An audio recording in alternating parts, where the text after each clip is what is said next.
you go to PT school, you'll get a lot of biomechanical kinds of stuff there. Unfortunately, you're not going to get a lot of exercise physiology stuff at PT school. Okay, and so you get some, but you're not. It's more clinical kinds of things in terms of, okay, he's got a bad knee or bad ankle. How do we train that injury in order to get it back to normal or fit or whatever? So that's why you really need a good exercise physiology as an undergraduate, because that helps you as you get into PT school and work on some things. So yeah, back to your question, genetics plays a big part. You know, I'm not 6 feet tall. Well, my mom and dad weren't 6 feet tall, so I can blame them for me never being like on the basketball team or whatever, right? So, but there's always exceptions, right? There's always that little guy that's 5'5" that's in the NFL. It's like, oh wow, this is unusual here, but this guy's really good, right? And so there's always exceptions. There's always outliers, and you'll have those. And you can't predict everything, and so you can predict some stuff, but not everything there. So what questions do you have before we move on related to exercise science? I better ask some questions. You got to get those extra points, right? Y'all ever watch Seinfeld? You seen that one about the soup Nazi? It's funny, isn't it?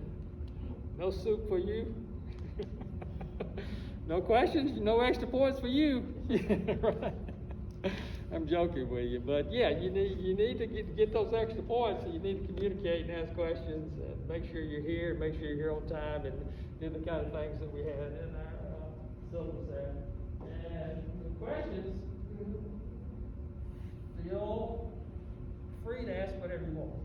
Okay, I don't have any secrets, and I want you to answer questions. Have you ever read chapter 2? Good. So what do you think?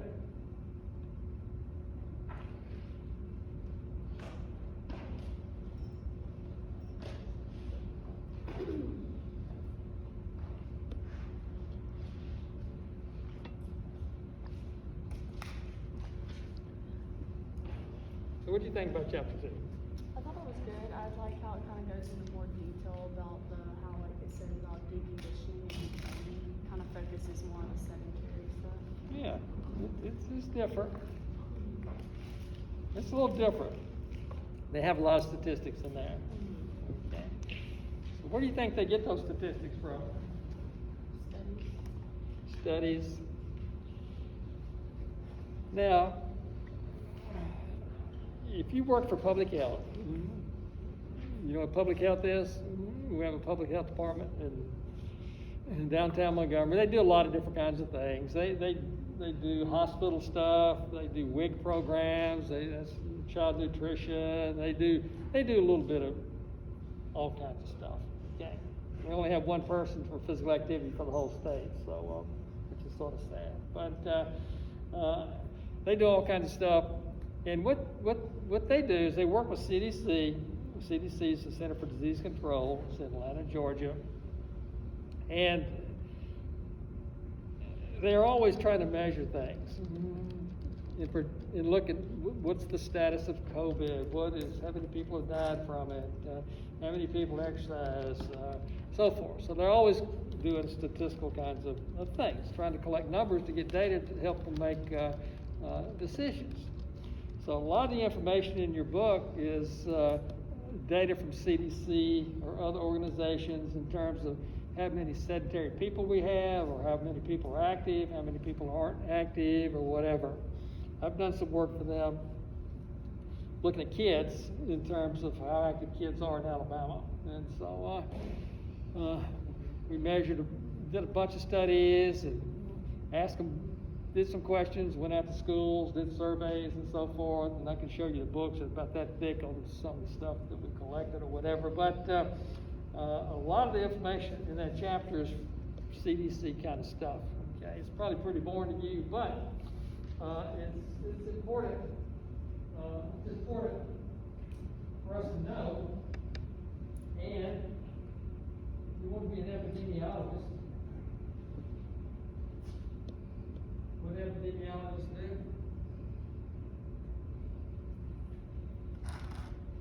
Let's say you want to work for public health and be an epidemiologist. What would your job be consistent of? What's that? It's study diseases. They look at everything. But they keep statistics. Oh, it's all about, I can do that. Okay? And so you can go out and collect data and do statistics and they measure all kinds of stuff, right? And so, not a lot of physical activity stuff, but they measure lots of other kinds of things. They're all busy now doing the pandemic numbers and so forth for Alabama, how many doses have been given out, how many people have had it, and so forth. So that's the kind of stuff that they do. But they also do health, fitness, nutritional kinds of things. So let's look at this chapter a little bit.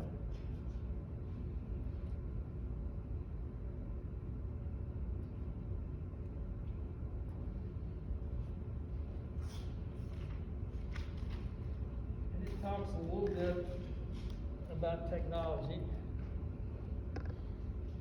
So y'all the technology generation, right? Y'all know much more about technology than I do, right? Hopefully. And so I had the first computer in the School of Education. First one, in 1983. It won a Mac, it won the PC, it was a Zenith. And so I built it myself. So why would a young exercise physiologist need a computer?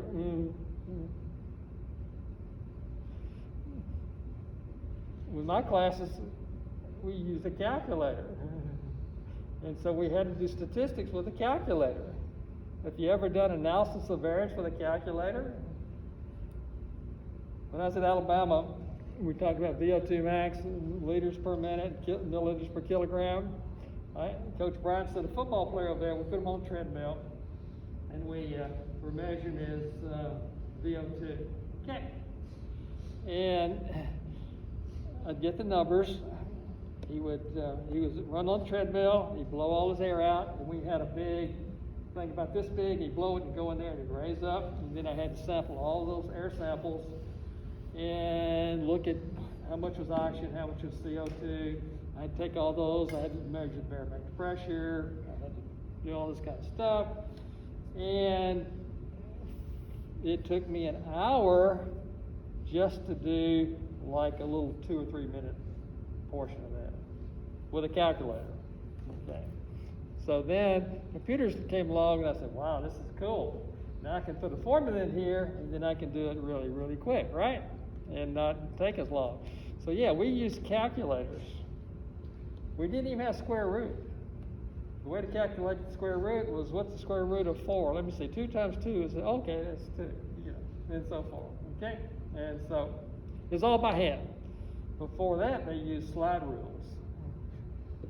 I never did the slide rule. All the engineers at Auburn had a slide rule on their belt. They were really cool because they had slide rules, but we used calculators. Now you can do all that kind of stuff in what?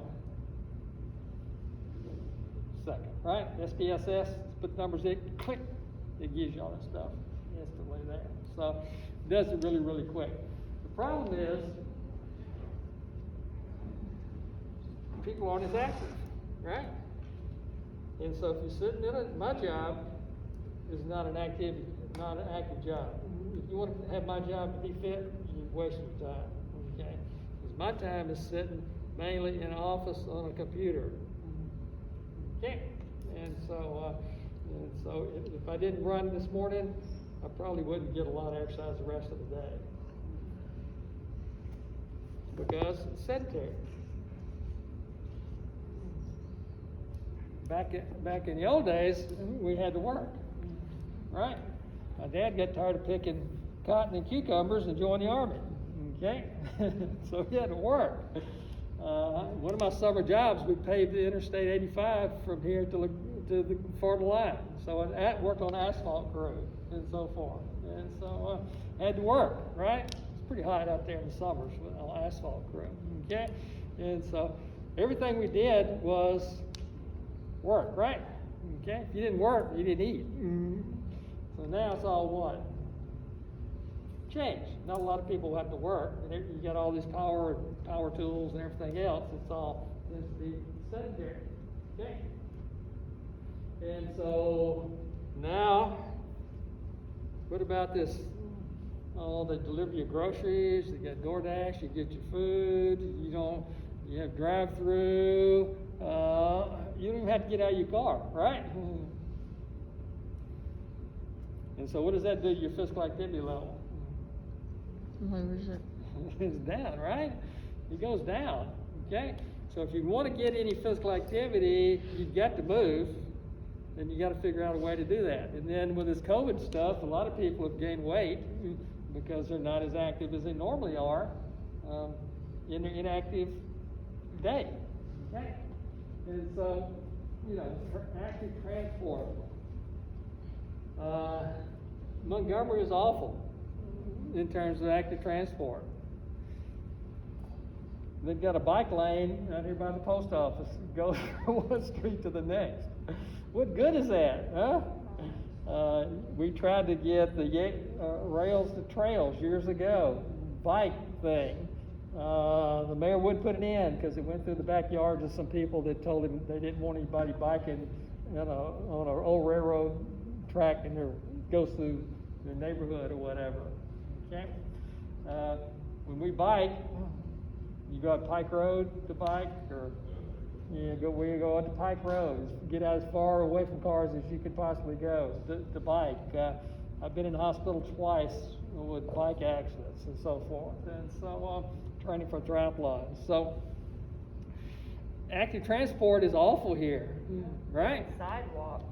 And Yeah. People start and then end. And Yeah, the sidewalks are bad. If you're a foreign student and you just throw you in Montgomery with no car or anything, what do you do? What do you say?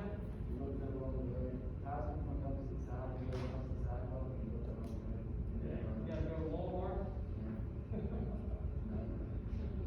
Well, there's no transportation. Like when I was in Paraguay, they dropped me off in the middle of Paraguay, and I was speaking Spanish, and I was there, and so. Okay, let me see what I do, and so forth. At least they have buses there, and so they have moto taxis there, and so you get on the back of a motorcycle. That's the taxi. Then they pile boxes this high. So take the moto taxi. So yeah, it's active transport is difficult, and so. Hopefully you young folks, y'all will politic for what? Bike paths and lanes and so forth, in order for people to be active there. Okay. Less than 20% of jobs require moderate intensity activities, so that's a big decrease in the people that had to work on their occupations there. So that leads to inactivity and lack of fitness there. Okay. So we know that people aren't meeting what? the recommendations. The National Physical Activity Guidelines, right? We can develop all the guidelines we want. And these are based on research and science. Okay? People just didn't make them up. It took a lot of work, and they'll change. They'll have some new guidelines in the next few years. They'll always change after so many years. But and they've added the vigorous intensity, because now we found the vigorous intensity tends to do some good stuff, right? We didn't have it in the past. And they've added that lately. They've added in the resistance training, the neuromotor flexibility training. They've added that back in, especially for people that are older. There. And then we've had these child and adolescent standards, 60 minutes or more of moderate and vigorous intense exercise. So what about physical education? Can you get the 60 minutes of moderate and vigorous exercise in PE in schools? Probably not. Nope. Not right now, for sure. Okay, because in PE, a lot of the PE time is what? Yeah, the way coaches will put them in the bleachers, don't bother me. They got 100 kids in the gym, play basketball, waste of time. It's more like babysitting. I've also said, why hire a PE teacher? You can just get a babysitter cheaper. They just don't do anything, and that's probably one of your most important classes for health. And you just academic people have just counted it off. Now we've had a big increase in saying why it's important, because we know academically if they are active before a test, or their brains are better and so forth, if they're more fit and so forth, and so there's a lot of data there. But no, you're not going to get 60 minutes of moderate to vigorous intensity in a physical education class normally. So remember, moderate to vigorous is what? 3 or more minutes. Yeah, six plus. So that means you're what? Sweating. It'd be like playing soccer out there for an hour. Okay? Not standing in line. Okay? You're out there moving the whole time and you're going hard. So that is 60 minutes of moderate to vigorous. And if that's all the kid has, there's no way they're going to get the recommended guidelines. Then, times have changed. Usually the kid would go and play till dark every day and play in their neighborhoods. Neighborhood where my grandkids live, I'd never see a kid outside ever. They're not active in the neighborhood. They don't even know who their friends are and so forth. And they don't do any physical activity there. Some neighborhoods are not safe. You know, they can't do anything in their neighborhood because it's not a safe neighborhood and so forth. So there's a lot of obstacles in terms of youth meeting the recommended guidelines of physical activity. Okay? Deconditioning. In terms of physical activity, we can make any animal fit. We can make an elephant fit. We can make a monkey fit. We can make a rat fit. There's no secret how to make people fit, right? Okay. But if they're not active, what happens? You don't use it, you what? Lose it. Lose it, right? And so they become deconditioned really, really, really quickly there. And so that's not good. Now you athletes, guess what? When you get through your sport, say I've had enough, I don't want to exercise ever again, what happens to you? You get back like the couch potato that never played sports. Okay, and there's a study at Harvard that shows that. So you've got to do what for the rest of your life to maintain what you're like right now? You've got to continue to do what? Exercise. Exercise and be active. Okay, so right now you're at the peak. Mackenzie, you're at the peak of your life unless you do what? Keep it up, right? And you'll never keep it up probably the same intensity in playing soccer or whatever, but you'll need to be active. If not, and the thing is, they looked at that Harvard study, athletes live longer than non-athletes, and the answer was no. The only athletes that live longer are the ones that continue to exercise after they finish their career in sport or activity. But it's easier for you because you're used to it. You know what it is. you know how to train, you know what it's like to be active. You take somebody that has never been active or never done any physical activity, it's hard, okay? And it's hard for them to get at that particular level, okay? And so if we go out and look at your age group in terms of running a 5K, hardly anybody, 20-year-olds out there running 5Ks. There's tons of 35 to 45-year-olds. We see that in triathlons and stuff. So why all these 35 and 45-year-olds out there starting to exercise and stuff? Cause age is creeping up on them. Your doctors tell them to. Yeah, they look in the mirror one day. They say, oh, I'm 35 or 45. That doesn't look good. I need to start doing something for my health and fitness because I'm getting a little older and sort of reached my peak and I'm not very fit. I used to be able to do these runs and so forth, and now I can barely do a mile. Okay, and so times have changed there. Now with detraining, how long does it take to start detraining to occur? Yeah, within a couple weeks. Our mitochondria start to change and so forth. And so it happens very, very, very quickly there. Okay, let's take a quick break and you'll move around, get some oxygen to your brain a little bit. And